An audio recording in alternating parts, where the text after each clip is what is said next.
Okay, alright, here we go. Hi, my name is Nathan Riley, and on my YouTube channel I go by Ask NATO Riley, and I talk about cybersecurity and things that you can do to stay safe online. And I'm also the CEO and founder of a company called Notia Point, where I create cybersecurity technologies to help people learn things about cybersecurity and make their homes and businesses more secure. As a matter of fact, you could make your own home more secure because I'm going to talk about some things that you can do to not just be more secure, but also work remotely and be safe at the same time and be just as efficient or more efficient than you've ever been at your office, if you're one of those people who even goes to an office.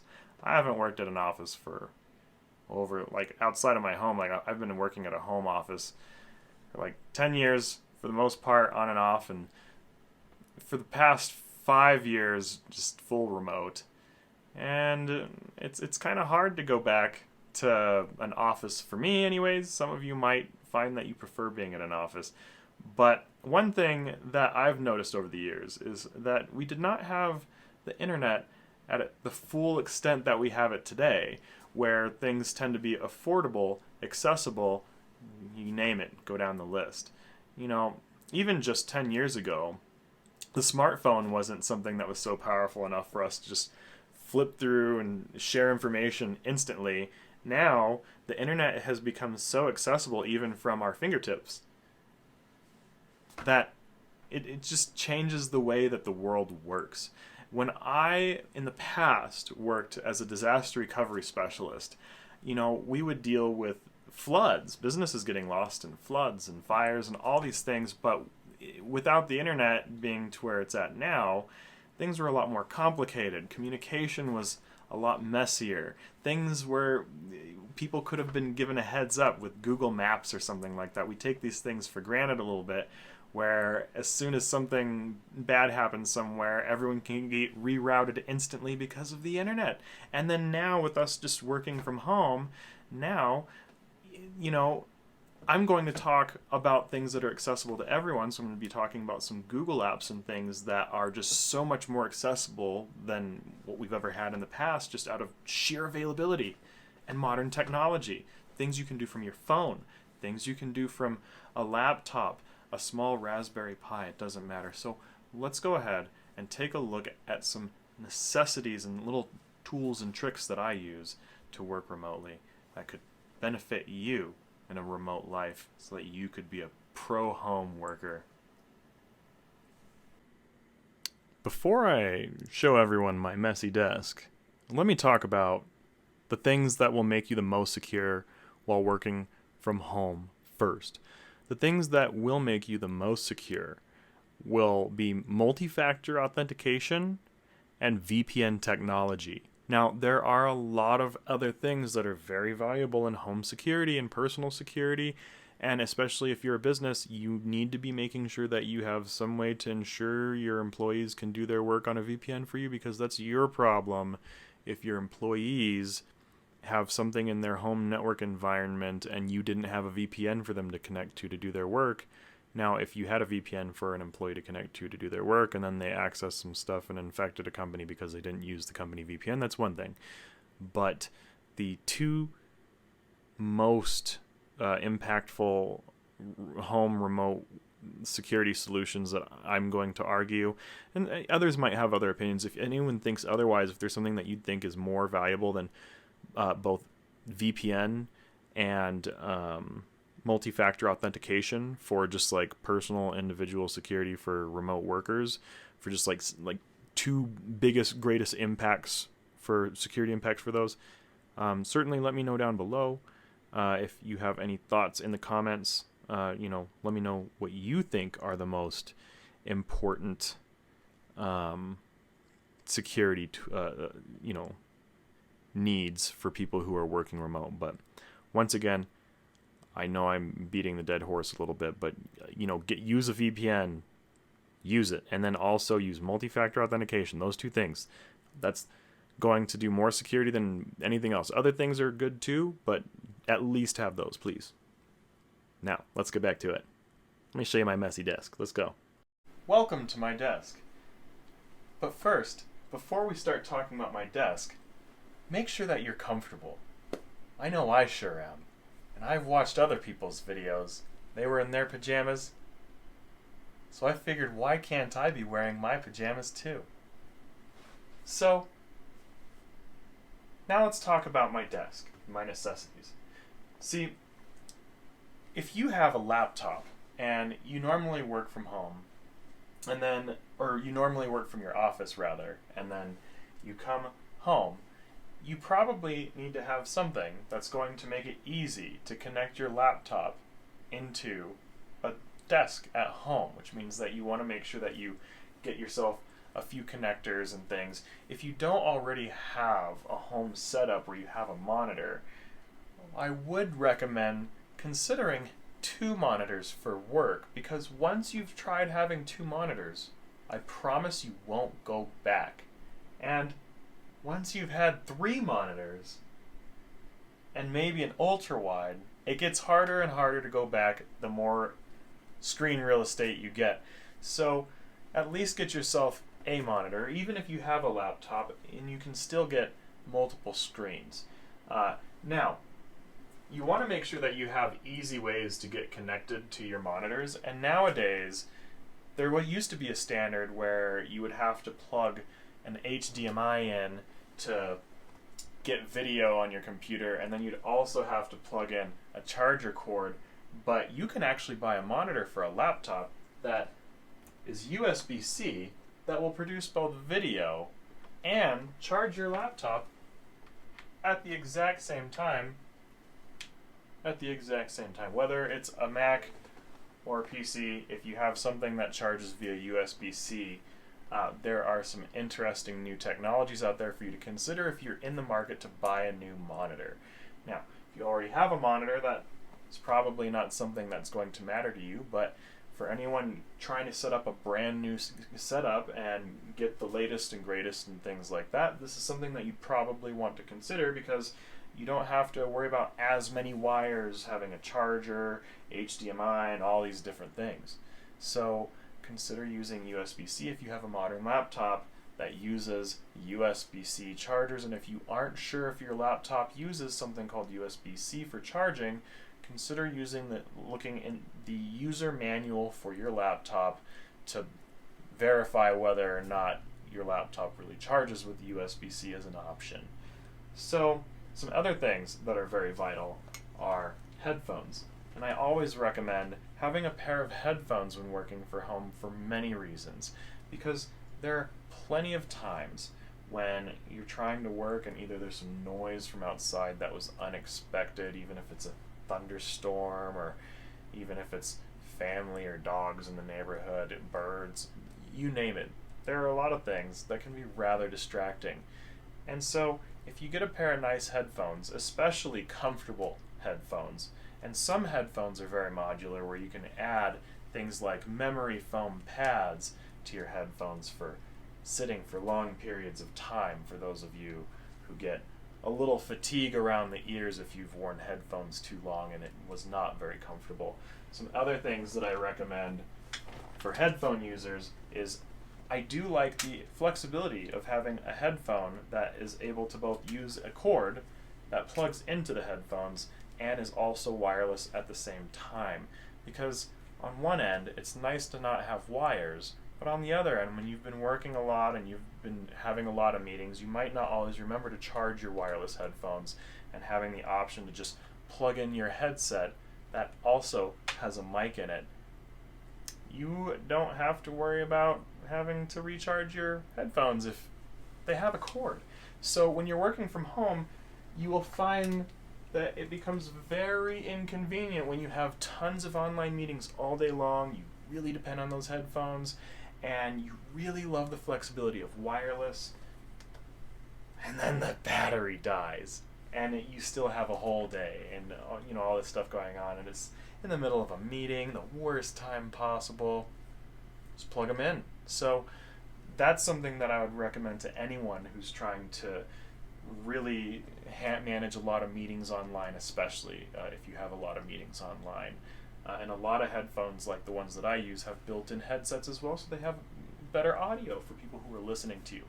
Now, something else that's good to know is you don't have to have the most powerful computer out there. Now, while I have this extravagant looking setup, not everyone has all of these things, and you might be thinking, well, I don't have the luxury of having a MacBook Pro. Well, luckily, even a Raspberry Pi 4, a model that has 4 gigabytes, which is basically a $55 computer, is capable of running everything you need to plug into a monitor for you to do your work from home. So nowadays, and once again, modern technology, the way that technology has expanded, it's expanded so much that we don't have to spend hundreds of dollars on computers just to work from home anymore. We don't have to. You can put one of these together. It might be a little more work than it's worth for some, but spend a few more $100, maybe $200-300. You can get a small little computer that'll do everything you need for anyone who just needs to use word processors and maybe watch some YouTube videos every now and then. So for anyone who's trying to start to configure apps and things that make your life more convenient, I would now like to talk about some essential apps that I use that I can't do without. So let's go ahead and transition, and I will share some of my favorite apps with all of you. Alright, so if we take a look at my screen here, there are some apps that I find rather essential, especially if you're new to remote work. Then anything that's going to make your life easier, more simple, even if you're a veteran and if you don't have apps for certain things yet, let's take a look at some convenient stuff. So first and foremost, if you don't have a team that you can speak with in an office because of situations where everyone now has to suddenly go home, you still want to have ways to share your work and everything that you're talking about with your team. So you can create, there's this app called Jamboard from Google where it lets you whiteboard and create things that you can share with your team, and you can share whatever you're working on during meetings and come up with like your diagrams and whatever you're trying to do to build anything that your team needs. So this is Jamboard, and one cool thing about this is it also has this little pointer that lets you highlight the things that you're talking about. So if we're talking about first principles for how you can get better, well, some first principles if you want to get better might be that you should get some rest, make sure that you don't stop eating, and don't forget to eat, and lots of toilet paper, obviously, clearly, and drink some water. But there's some other apps. I don't need to talk about this one much, but there's an app called Google Hangouts, which is another app that allows you to chat with your teammates for privacy purposes. I'm not going to show you guys my chats, but there's another app that if you are working with a business and your company pays for a business version of Google, there's a difference between Google Hangouts and Google Meet. Be aware that Google Meet, which is the one that I'm showing on my screen right now, where it says join or start a meeting, versus if you're at Google Hangouts, it looks a little different. Google Meet normally costs money, but this is an upgraded, almost like Zoom version of like Google's version of Zoom in a way, for those who know what Zoom is, but it's just a conferencing app from Google that if you work for a business, it used to be cost money, but this is currently free temporarily due to the current world situation, pandemic going on. So enjoy it while it's free for those who have Google for their business. And if you're an individual, you aren't getting this app for free still, I don't think, but it's still worth knowing that you can have video meetings with Google Hangouts, just not with some of the same fancy privacy features. So if anyone's an entrepreneur or self-employed or self-contracted and just using a normal Gmail account, you can still use Hangouts to have meetings. So Google Hangouts lets you have meetings and conferences. So one app that I strongly recommend, especially above a lot of other apps for those who normally work at an office, or even those who normally work on multiple computers in general, is there's this app called Chrome Remote Desktop. And a lot of times you might be used to taking things like carrying an external hard drive back and forth to move your data back and forth between different computers.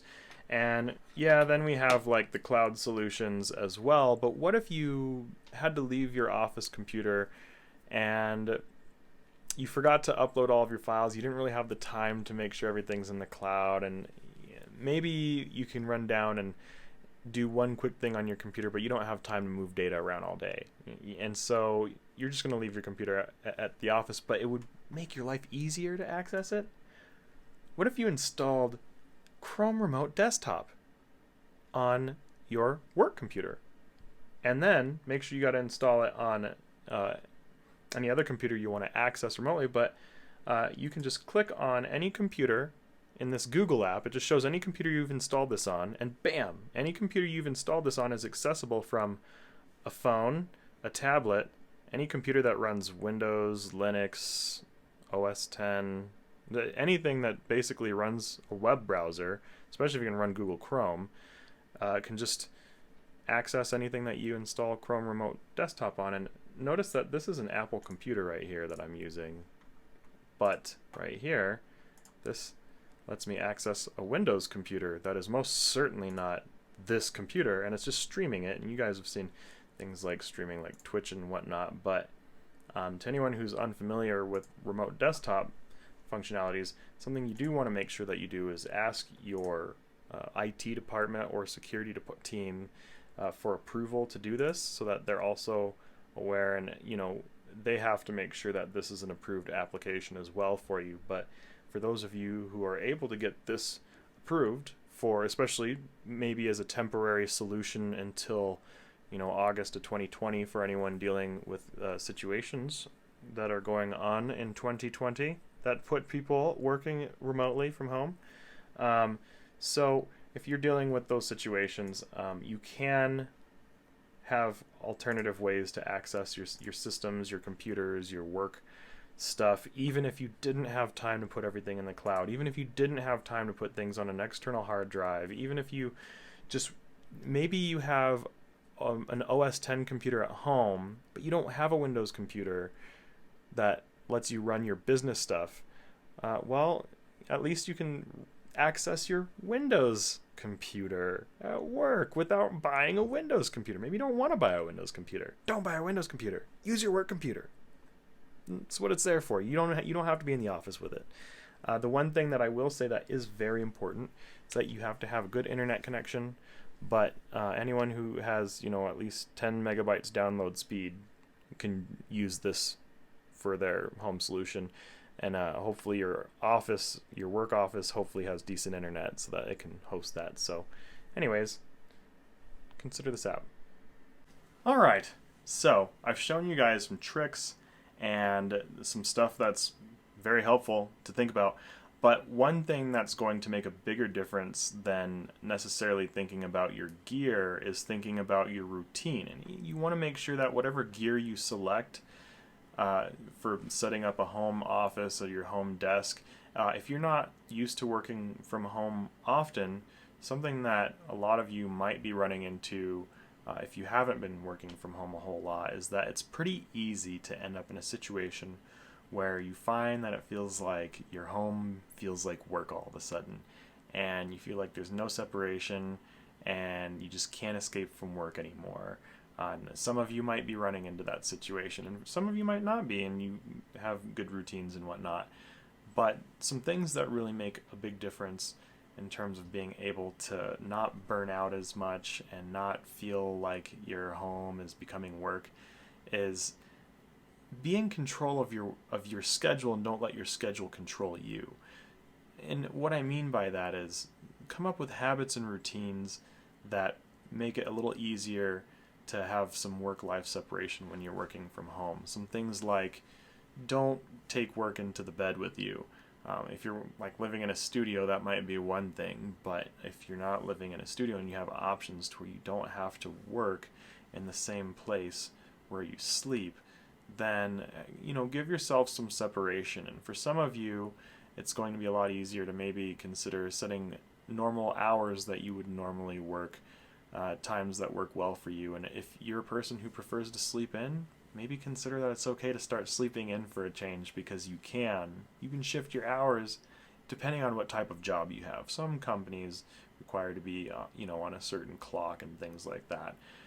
But if you don't have meetings and you have certain things, sometimes it's okay to just find a routine that works well for you and still get your hours in, but don't be too hard on yourself, and find make sure that you have other things to do as well, like make sure you exercise, and don't forget your hygiene and things like that, because it can be pretty easy sometimes when you're home all the time to just kind of every day just kind of feels like the same day.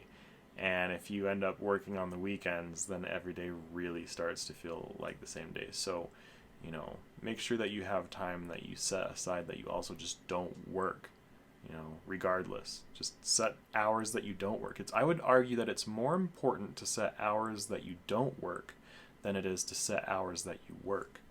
Because setting hours that you work, that's one thing, but make sure you set priority time every single week, at least one day that you're not going to work. I would recommend 2 or 3 days that you either don't work as much or take a little easy, depending on how much you work. Some companies do 4/10, some companies require 8-hour work days, but take, 1 or 2 days to do something that's not work, anything that's not work. Take care of your house, spend time with your family, go play a game, do something fun, do your taxes. And if you didn't do your taxes, you got more time. So it's gonna be interesting for better or for worse, with everything going on this year. And I mean, like I mentioned at the beginning of the video, I do come from a background of dealing with disasters of sorts, and so it's just important sometimes to just make sure that you do what's going to keep you healthy and keep you sane. And it's important to, if you have company rules that say stay at home, like just get used to working from home. And if you hate working from home, like find some routines that'll work until you can go back to the office. Because I know for some, it makes some go stir crazy, and for others it's just like heaven in a handbasket. It's like you can work from home for people who've just always wanted that. So there's a mixed bag of feelings that are going around, and at this time of this video being made, I try to stay out of some of the political aspects of things, especially since I'm focused more on cyber attacks, which those no politics. An attacker's going to attack you, and it's my job to figure out how to stop people from being attackers for certain things. So anyways, hope everyone's having a good day out there. You take care of yourself. Stay healthy.